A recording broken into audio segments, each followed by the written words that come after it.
Well, hello there, you beautiful, beautiful, amazing, wonderful people. I hope you are all well. This is video 2 of 2 today. I've got a busy day today. It's busy, but I'm bringing it to you. You're looking amazing. You deserve it, so I'm doing it. And what are we talking about in this video? My friends, my good friends over at Behind the Curtains, because they have done another write-up, which is in the aftermath of the acquittals, the dismissals of charges against these people surrounding Liam Payne's death. And I think it's quite poignant. This place continues to be a fantastic place to go and listen to their thoughts and feelings, and puts a lot of things into perspective. So I'm going to go through it, and if you want to go and read it and show your support, please do. The link will be in the description of this video, so you can head over there yourself and read it if you prefer to read it and take it in rather than listen to my dulcet tones. But again, Behind the Curtain, let's have a look at what they say and touch on it, because again, it's quite poignant what they're saying and people need to really pay attention. So Liam's case, dismissal of key suspects, right? The dismissal of defendants, Liam Payne case update. Fans of singer Liam Payne were left stunned by the court's decision to dismiss charges for 3 of the key defendants in Liam's murder case. Liam, as you know, was found deceased on October the 16th at the Casa Sur Palermo in Buenos Aires, Argentina. His death shocked and devastated fans, and the stories that were released after his passing raised more questions than answers. I think that's a great point, because it fucking well did, didn't it? Many of the questions circulate around Liam's missing Rolex, an item he was rarely ever seen without, and how the claims of his drinking and D-rug use were exacerbated beyond belief. Before the first week had passed, there was a story by TMZ that Liam had been taking pink devil's dandruff, and it's a story that Rogelio Norris has yet again reiterated in the Daily Mail articles. Complete and utter joke. And again, where is this watch? Where's the watch, guys? Where is it? Why is this watch completely vanished off the face of the planet? Where is it? Why hasn't that been taken into consideration? Why has there been no mention of it? We know it's gone. It's a £30,000 watch, and it's vanished off the face of the planet. You've got people around him. You've got people saying that he was all right, not all right. Yeah, he was all right then. He was talking to fans. He was doing this, doing that. There's a 30-grand watch gone. He's dead, and people can't get the fucking story straight. Liam's legacy and who he was have been under constant attack since his passing. And with stories rushed out, books ready to be published about his life, and constant character assassinations, it has fans wondering if this was a case of wrong place, wrong time, or something much more insidious. Liam's death wasn't an accident, and it wasn't self-inflicted. He died after a public ex-fiancée went to TikTok and claimed he'd abused her after she published a fictional story of their apparent relationship. She changed her story multiple times and was in fact in contact with the person who was controlling Liam's life about how much he was struggling, allegedly. Maya Henry did not speak up for victims, did not advocate for Liam's mental health, and was cruel and vindictive when seeking a hate mob online to harass and bully Liam.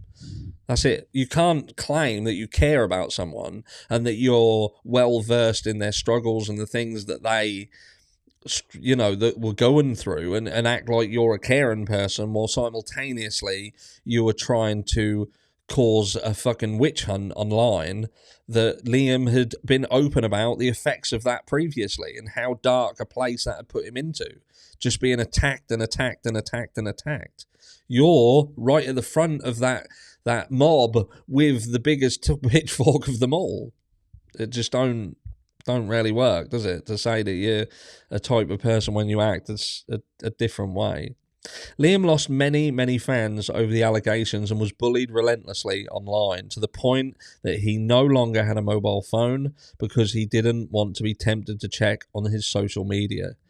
Yet he was constantly on social media during this time, as his current public girlfriend was trying to become a social media influencer, and her TikToks with Liam reached far greater audiences than her solo ones.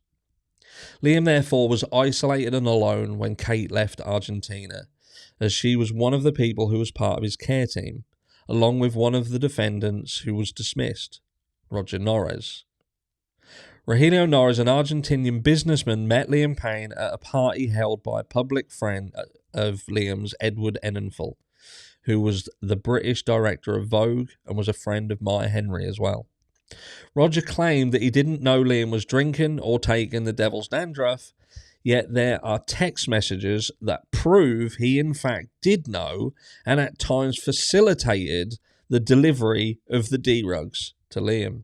In fact, fans caught one such exchange on camera, and Liam himself posted a Snapchat story where Roger can clearly be seen in the background taking what suspiciously looks like D-Rugs. Roger also claimed that Liam was not his responsibility, yet there is an email between Roger and Liam's psychiatrist that states that Liam should not be left alone, nor should he mix alcohol with his antidepressants, and there can be an interaction. This clearly shows that Roger was acting in a managerial or caring capacity, as this information is not readily given to just friends and would have been only disclosed if there was paperwork signed giving him access, which you would not give to just a friend. Fact. Another galling piece of information, further to that, Jeff Payne, Liam's father, testified that Rogelio and Kate were left in charge of Liam's well-being, and it was again reiterated that Liam didn't have a mobile phone, as Jeff would have to contact Roger or Kate for updates on Liam, and to talk to him, which obviously isolated Liam further from his loved ones. So the question is Jeff Payne a liar? Is Jeff Payne a liar? And stick a pin in it, we'll come back to that in a second. Another galling piece of information that has come to light on the back of the ruling is that Roger's phone, Liam's phone, and his laptop, plus Lula's laptop, Roger's girlfriend, who was on X Factor Argentina and toured with Niall, so there's a link to Simon Cowell for you, were not examined at all. This ruling was made without all the evidence being examined, and since there was an email submitted showing that Roger was in fact Liam's manager and that Lula was acting as his assistant manager, then it shows that the whole dismissal is incredibly worrying. The prosecution never had a chance to present their evidence, and there is evidence that Liam was encouraged, coerced, or manipulated into opening an American bank account, and that Roger was trying to take over managing Liam's finances, as there was an email between Roger and Alan McAvoy, who has been Liam's accountant since the beginning of One Direction. Was this why Liam was killed? Had he decided not to let Roger take control of his finances, and they killed him to stop him exposing them? After his acquittal, Roger went on TMZ and stated that he would drop the case against Jeff Payne if Jeff apologizes to him. But why would Jeff apologize? If all the evidence wasn't examined, and there are fan testimonies that show Roger acting as Liam's manager, evidence showing Roger taking D-Rugs around Liam, texting Liam about D-Rugs, and passing Liam D-Rugs, then why should Jeff apologise? Roger claimed he was trying to help Liam stay clean and sober, yet his actions show he was using Liam and exposing him to some of the things Liam was trying to steer clear from. If Roger is innocent, as he claims, then why is he lying to the press about what Liam took before he passed away? The official toxicology result confirms that traces of alcohol, the devil's dandruff, and Liam's antidepressants were found on his body at the time of his death, and from the 72 hours preceding his death. Further, Liam did not die of a drug or drink OD.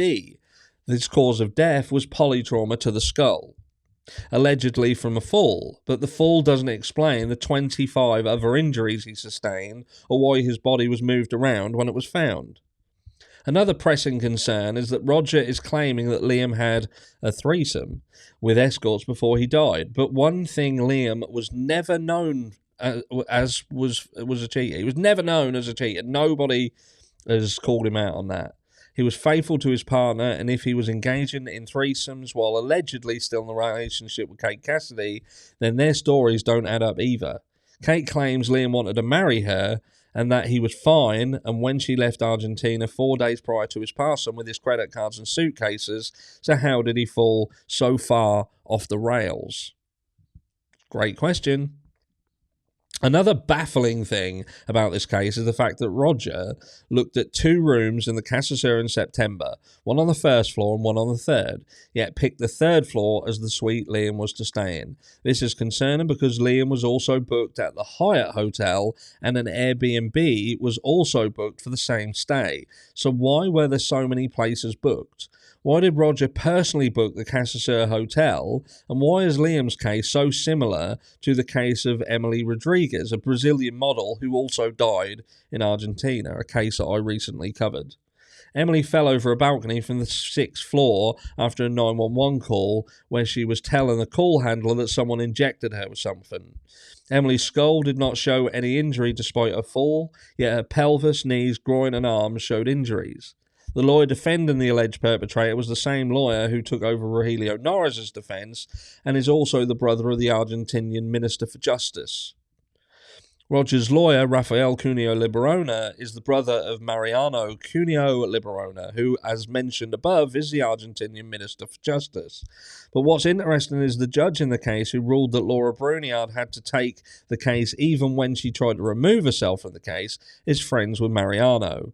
Judge Marcello Lucini was the one who dismissed the charges against 3 of the prosecution at all, while having links to the family member of a lawyer involved in the case. The changing toxicology reports, the constant change of stories, the fact that Liam allegedly climbed over a balcony and fell, yet showed no reflex position that the conscious mind adopts shows that Liam didn't fall or was unconscious as he fell, but there were no fingerprints found on his balcony at all. The story of the brown bag found on the 2nd floor days later, yet Liam had a black bag when he travelled and Kate had the brown bag, and the fact that the text ordering the escorts came from Florida and not Argentina shows that this case was massively corrupt. Claimed to be someone's friend and yet being delighted that it's all over, as Norris claims, shows that he didn't care about Liam at all, because it's not over. Liam is still gone. His family is still grieving and demanding an apology from a family who are grappling with the loss of a loved one is not only sickening but absolutely insane. What makes Norris think that anyone would support his supposed apology, and what exactly is Jeff supposed to apologise for? Jeff has remained nothing but dignified throughout this whole thing, and it shows that Liam's real loved ones have upheld his dignity and not run to the tabloids to sell their stories to the highest bidder. Yet his girlfriend, friend, and former fiancé have all sold their stories and have performed a hack job on Liam's character. The stories in the press about Liam may have most of the general public fooled into thinking Liam was just another star who ended up dying because of drink and D-rugs. But fans know better. They've watched every single moment of this case unfold and are disgusted by how the case has been handled from start to finish, because so much of this case has been an absolute shambles. The sharing of the pictures of Liam's body by TMZ and the images of the room to paint him as a D-rug-fooled party animal when he'd literally just died was horrific.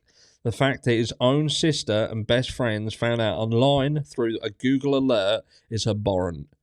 The fact that the crime scene was interfered with and that he was bodily carried back to his room by hotel staff and he was allegedly seizing and unconscious is a complete dereliction of duty, and the fact he has been reduced to nothing more than an abusive, cheating drug addict is an insult to the kind and loving man he was.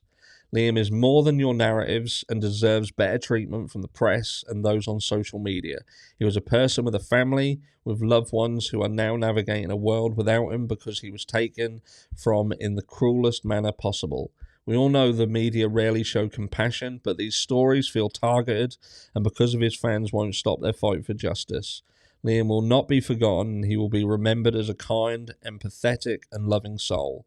Justice will prevail. One day, those who caused his death will be held accountable because karma catches everyone, and fans stand with the Payne family and Liam's loved ones. This is not the end of the war, just the end of the first battle. Behind the curtains. I don't think anyone can argue with anything that was said there. An amazing piece of writing and absolutely captivates this entire situation. Perfectly put. I have no more to say. That's it. Let me know down below what you think, and I'll catch you all tomorrow. Mwah.